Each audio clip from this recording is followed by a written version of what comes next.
The test is in 4 parts: Part 1, Part 2, Part 3, and Part 4. Now look at Part 1. Part 1. You will hear a conversation between two students about buying a used car.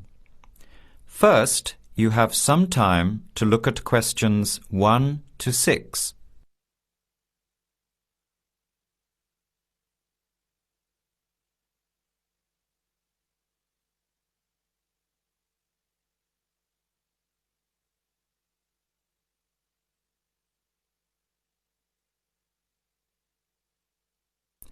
Answer the questions as you listen. You will not hear the recording a second time. Listen carefully to the conversation and answer questions 1 to 6.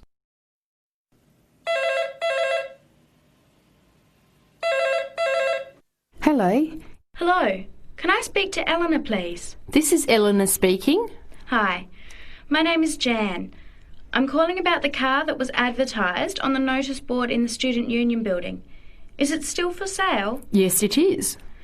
Your ad says it's a 1985 Celica, in good condition. It's old, but it has been well looked after. My family has had the car for 10 years. I'm just the third owner and my mother had it before me, so we know its history. We've got all the receipts and records. It's had regular maintenance and the brakes were done last year. It runs really well but looks its age. Why are you selling it, by the way? Well, I'm going overseas next month to study. I'll be away for at least 2 years, so I have to sell it. Unfortunately, it's been a good car. You want $1,500, is that right? I was asking $2,000, but since I need to sell it quickly, I've reduced the price. Would you like to come and take it for a drive? I don't live far from the university. Yes, I'd like to have a look. What time would suit you? Any time this evening is fine. Well, I finish classes at 6 o'clock. How about straight after that? Say 6:30? Great, I'll give you directions.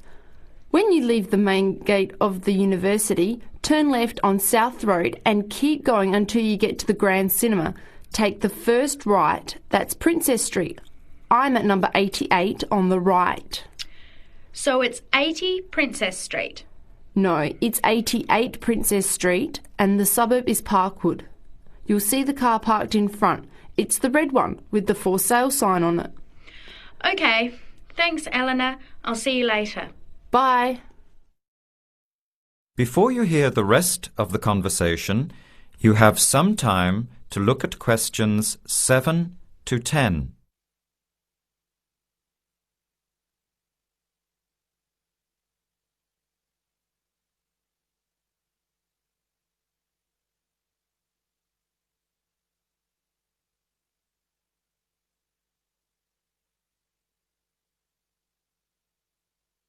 Later that day, at the university, Jan meets up with her friend Sam and tells him about the car. Hi, Sam. Hey, Jan. What's happening? I'm glad I ran into you. I've decided I have to get a car. You're going to buy a car? Do you really need one? I'd probably still be driving, except that my car broke down last year. Instead of getting another one, I just moved closer to the university and went back to riding a bike. Better for the environment, better for my health, and I save a lot of money. Did it really cost that much? Well, when you think of registration, insurance, rising petrol costs, parking plus maintenance and repairs, it adds up. I know it's going to be expensive, but I really need my own transportation. It takes half an hour by bus each way to university as it is. But now I'm working at night in the city. There's no way I want to hang around waiting for a bus late at night, then walk 3 blocks home alone. Hey, I think you've got a point there. So what kind of car are you looking at? It's an 85 Celica, same kind as I used to have. The owner's asking $1,500. That's pretty old. How many kilometres has it done? You know, I forgot to ask. I'll have to check tonight when I go to see it. Would you be able to come with me to have a look? At about 6:30? Sure, I'll come. but I don't know a lot about cars. I do know one thing, though.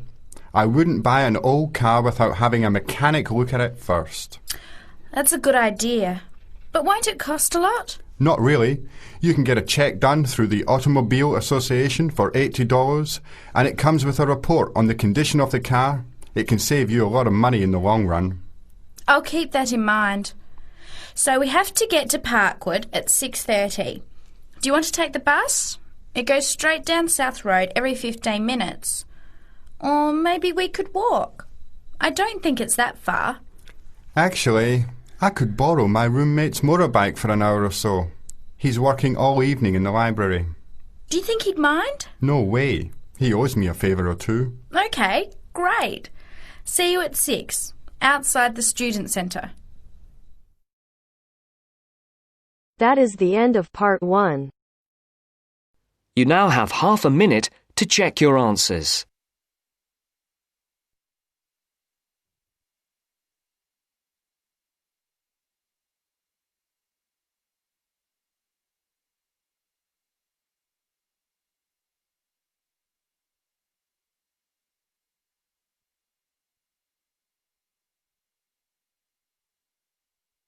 Now turns to part 2. Part 2. You will hear part of an interview between Dr. Hilsden, a member of staff on a fashion design course, and a student, Julia, who is applying to do the course. First, look at questions 11 to 13.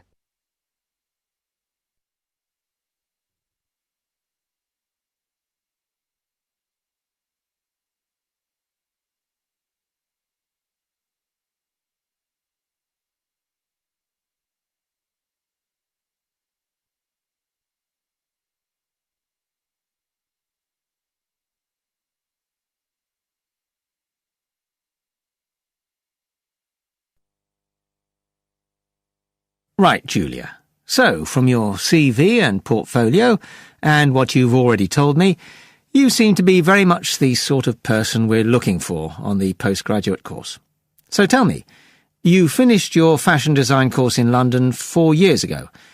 Did you think of carrying straight on and doing a higher degree at the time? Yes, but there were financial pressures. So I ended up working in the retail industry, as you can see from my CV. And actually it was a very useful experience. In what way? Well, I was lucky to get the job with Fashion Now. They're a big store. And one of my priorities was to get as much experience as possible in different areas.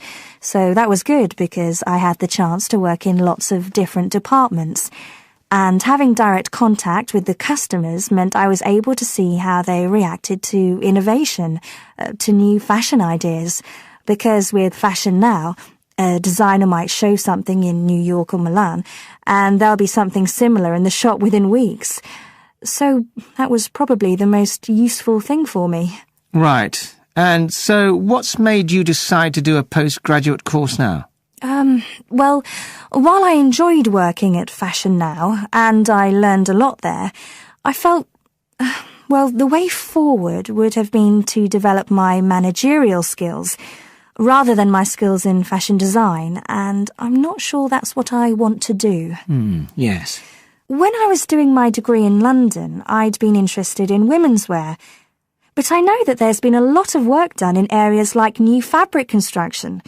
And though I'm not intending to go too deeply into the technology, I'd be very interested in looking at how new fabrics could be used in children's wear.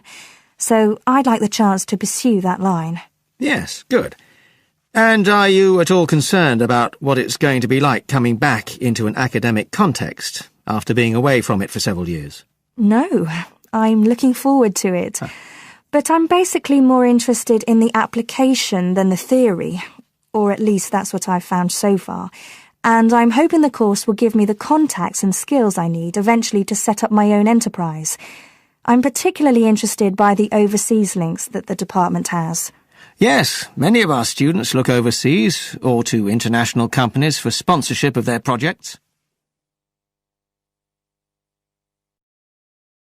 Before the talk continues, look at questions 14 to 20.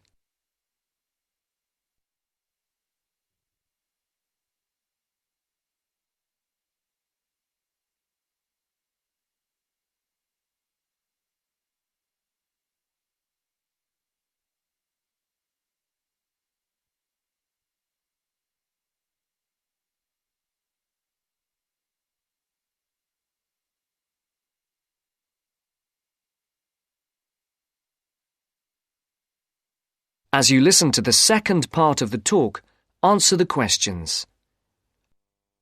And the facilities here look excellent. I just went to look at the library. It's really impressive. There's so much room compared with the one at my old university. Yes, most students find it's a good place to study. And there are link-ups to other universities, of course, and all the usual electronic sources. The staff run an information skills programme, which we recommend all postgraduates do in the first week or two. Design students find these special collections particularly useful. Yes. Then we have a separate computer centre, which has its own academic coordinator, Tim Spender. He's got a background in art design, and the ethos of the centre is that it's a studio for innovation and creativity, rather than a computer laboratory. Oh, right. I liked the study spaces where students can sit and discuss work together. Very useful for joint projects. We always had to do that sort of thing in the cafeteria when I was an undergraduate. And I read in the brochure that there's a separate resource for photography. Yes, it's called Photomedia. It's not just for photography, but things like digital imaging and new media. It's a resource for all our students, not just fashion design. And we encourage students to work there, producing work that crosses disciplinary boundaries. It's well used. In fact, it's doubled in size since it was set up 3 years ago. And we also have an offshoot from that, which is called time-based media. This is for students who want to develop their ideas in the area of the moving image or sound. That's in a new building that was specially built for it just last year. But there are plans to expand it, as the present facilities are overstretched already. Right. Now, is there anything you'd like to ask about the course itself? I know it's a combination of taught modules and a specialist project, but how does assessment fit in? Well, as you'd expect on a course of this nature, it's an ongoing process. The degree course has 4 stages, and there are what we call progress reviews at the end of each of the first 3. Then the final assessment is based on your project. You have to produce a report, which is a critical reflection on your work. And is there some sort of fashion show? There's an exhibition. The projects aren't all focused on clothes as such. Some are more experimental, so that seems more appropriate. We ask representatives of fashion companies along, and it's usually well attended. Right. And another thing I wanted to ask. That is the end of part 2. You now have half a minute to check your answers.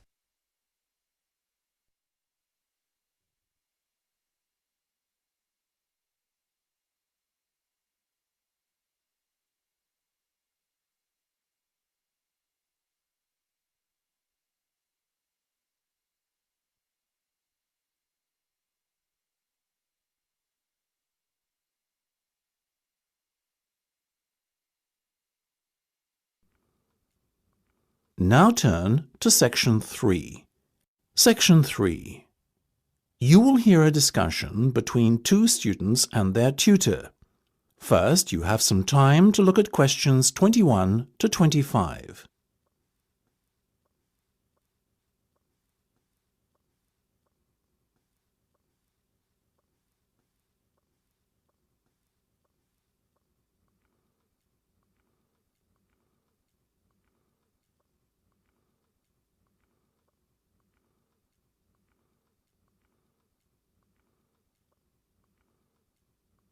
Now listen carefully and answer questions 21 to 25. Okay, guys. First off, well done. That was a very good presentation yesterday. Now I'm just going to ask you questions about it before I give you my feedback. That okay? Sure. Of course. Right. Well, in that case, tell me, Niall, why did you choose to talk about Rafael Nadal? To tell you the truth, I didn't. I think I'd better let Sheena handle this one. Sheena? Yes, it was my decision to pick Nadal. Now, that might be a strange choice for a presentation entitled Someone Who Inspired Me to Study Psychology, but... Yes, but I was going to say, it does seem rather an odd choice. Was it simply down to the fact that he's a sporting hero of yours and so a role model? You talk about him a lot, Sheena, So this much is clear. It's true. Nadal is someone I look up to, but my reasons for choosing him were totally professional. You see, I doubt perhaps in the history of tennis that there was ever a better match player than him, and that got me thinking, what is the secret to his success? How does he control his nerves so splendidly? The more we started to look into his background, the more I realised Sheena was right. Nadal was a perfect candidate for this study. He is, on so many levels, a very well-balanced character, and it was fascinating to gain an insight into the mind of this great champion over the last few weeks.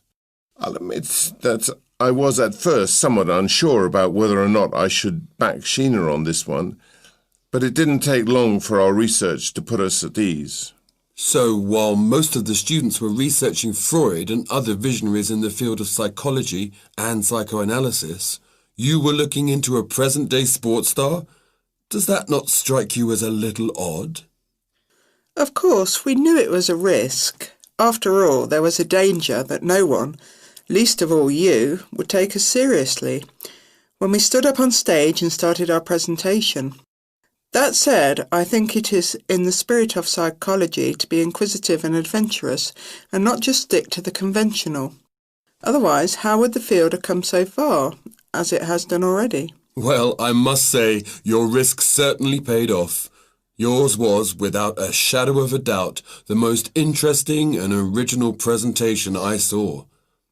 And judging by the reactions of the other students, I would have to say that everyone else was equally impressed. Thank you. I'm so glad you think so. Yes, but notwithstanding your excellent presentation content, we must remember that the marks for this project are awarded based on a number of criteria, and we'll examine those in a few minutes. But first, another question. Where did you find your sources? Well, and I don't quite know how we managed it, but we were able to secure a face-to-face interview with Nadal while he was over here for the Wimbledon Tennis Championship, so we weren't reliant on newspaper articles and interviews or any other forms of secondary sources. We did, however, find the library's sports archive an invaluable backup aid to help us fill in the gaps and piece together our interpretation of what makes Nadal such a mentally strong champion. Before you hear the rest of the discussion, you have some time to look at questions 26 to 30.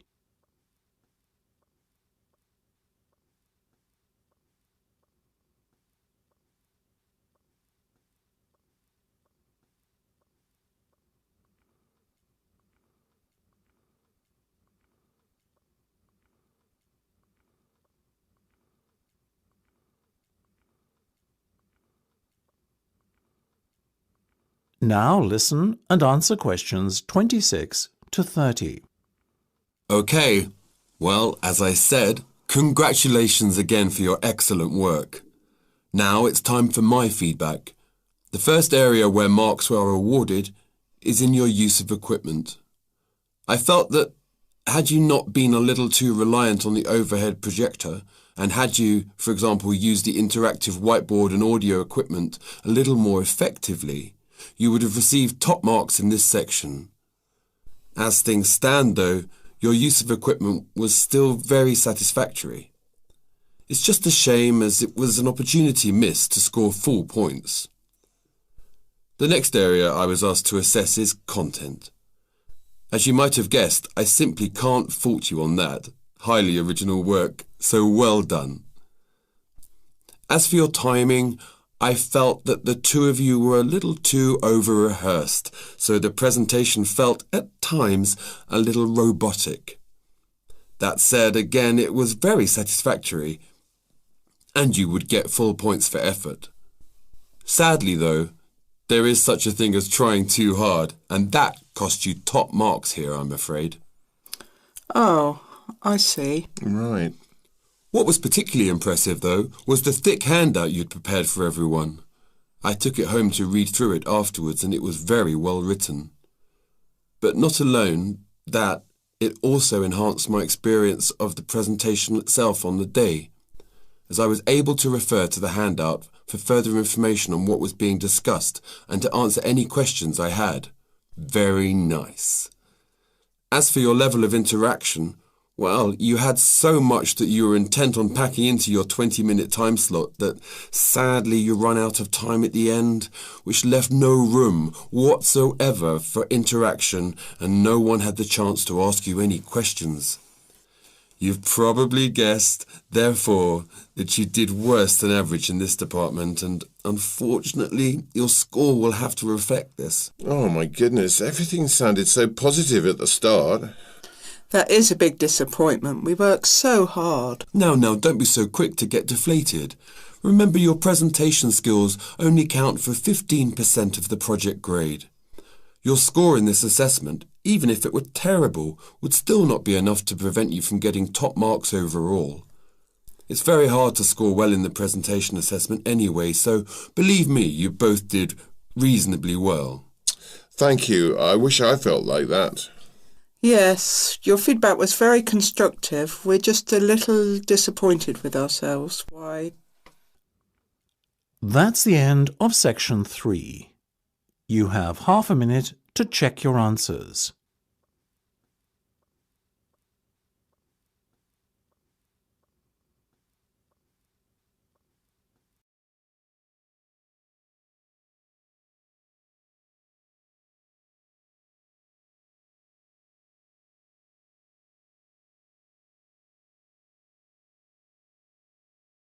Black bear. First, you have some time to look at questions 31 to 35 on page 126.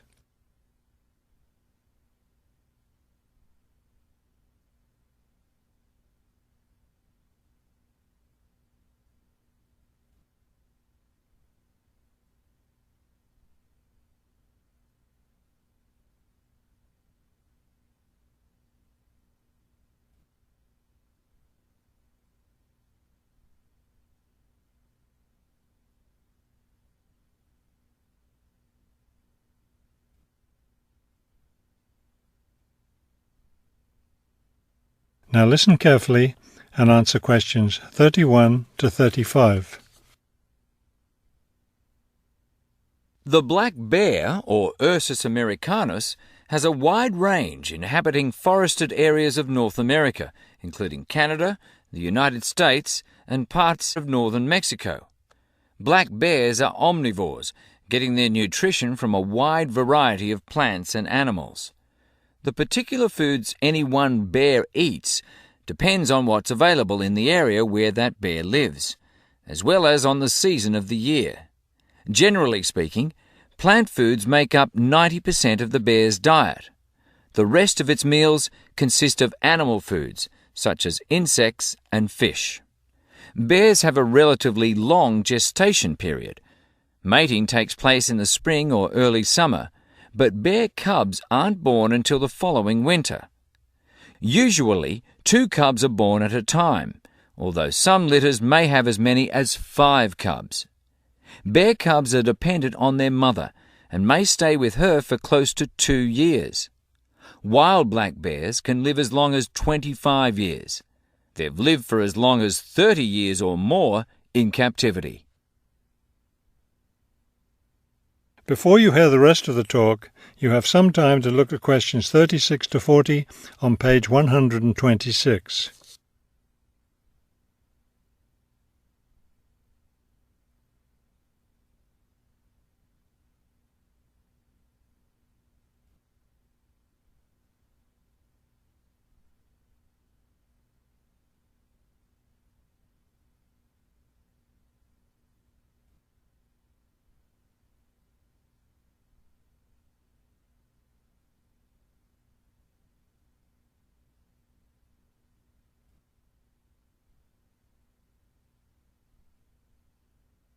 Now listen carefully and answer questions 36 to 40. Much of the black bear's range coincides with the range of its close cousin, the grizzly bear.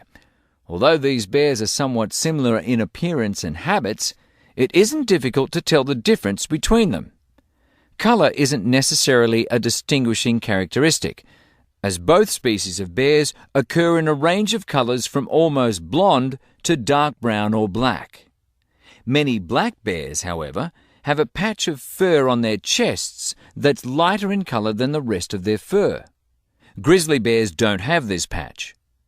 Size isn't always a distinguishing feature either, although grizzly bears are usually heavier with an average weight of 225 kilos. Black bears average 140 kilos in weight. Grizzly bears spend time digging in the ground for roots and tubers that make up part of their diet. The large muscles they need for this give them a distinct shoulder hump. This hump is absent in black bears, which don't do the same kind of digging. The shape of the face and ears is also different in each species of bear. Grizzly bears have a depression between the eyes and nose, and short, round ears. Black bears, on the other hand, have a straighter profile and longer, more pointed ears. Grizzly bears are known for their fearsome, long, sharp claws. Black bears have shorter claws, which are better suited for climbing trees. That is the end of section 4. You now have half a minute to check your answers. Okay.